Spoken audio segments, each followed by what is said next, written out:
In the next Clash Clans update, we're getting 3 new defenses, or 3 in 1. You'll see. And more. I'm going to be showing you gameplay and explaining everything that you need to know. Let's start with the crafted defenses. When you get to level 17, you'll unlock this, the crafting station. By itself, it doesn't do anything, but when you open it, you're presented with 3 temporary options. More on that later. The hook tower, flame spinner, and the crusher mortar. You have the freedom to select which crafted defense you want, and don't worry, you can change it at any time. There's even a button to cycle between them on the fly, but you can only have one active at a time. So basically, these are 3 different kinds of defenses. The hook tower pulls in enemies, air or ground, and stuns them, with the exception of siege machines, which it cannot pull. The flame spinner is exactly what it sounds like.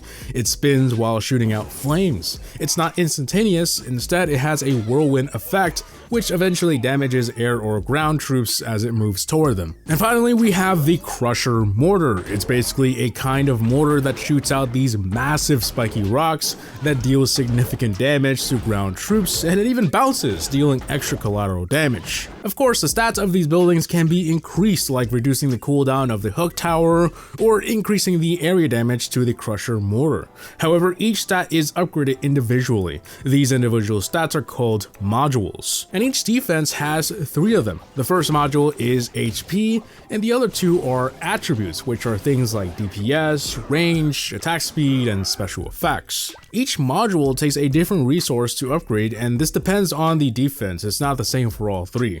But yeah, so this means you can choose the order in which you can upgrade these modules. So if you only want to upgrade the HP, you can do that. And for some reason I find this really cool, but if you only upgrade a certain part of the defense, only that part will visually change. It's pretty cool. Alright, you heard me mention earlier that these are temporary, so I think it's time to address this. These crafted defenses will only last for a phase, or a season. According to the information I have, this will be 3 months. And so with 4 seasons a year, the selection of crafted defenses will change 4 times a year. So the specific defenses in a season are limited time, but the feature as a whole is permanent. The selection simply changes every season, so this means you'll also lose any upgrades you've done. This makes sense as this is endgame content. Speaking of seasons though, when a season starts, one of 2 things will happen. If you're eligible for the season, the crafting station will give you new options. The second thing that happens instead, if you're not eligible for the season, the crafting station will disappear. However, I have not been notified what exactly it means to not be eligible for a season. But yeah, that is a basic overview of these crafted defenses, a station that you can choose which defense it will be that can be upgraded per stat.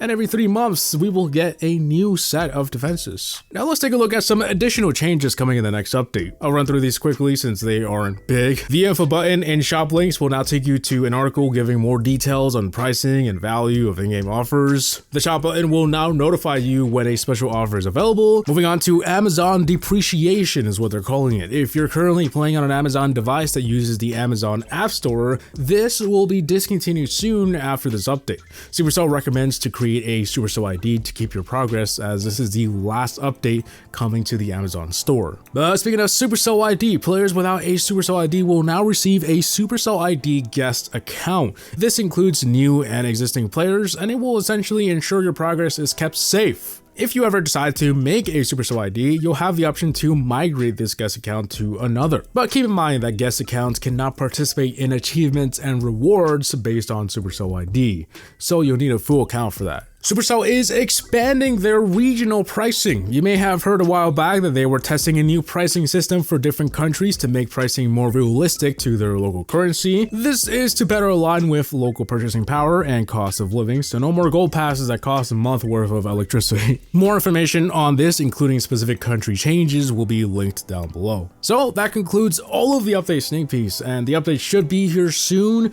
about a day after this video is uploaded. In the meantime, why don't you watch this video that YouTube thinks you'll like? As always, I'll see you guys on the next one. Peace!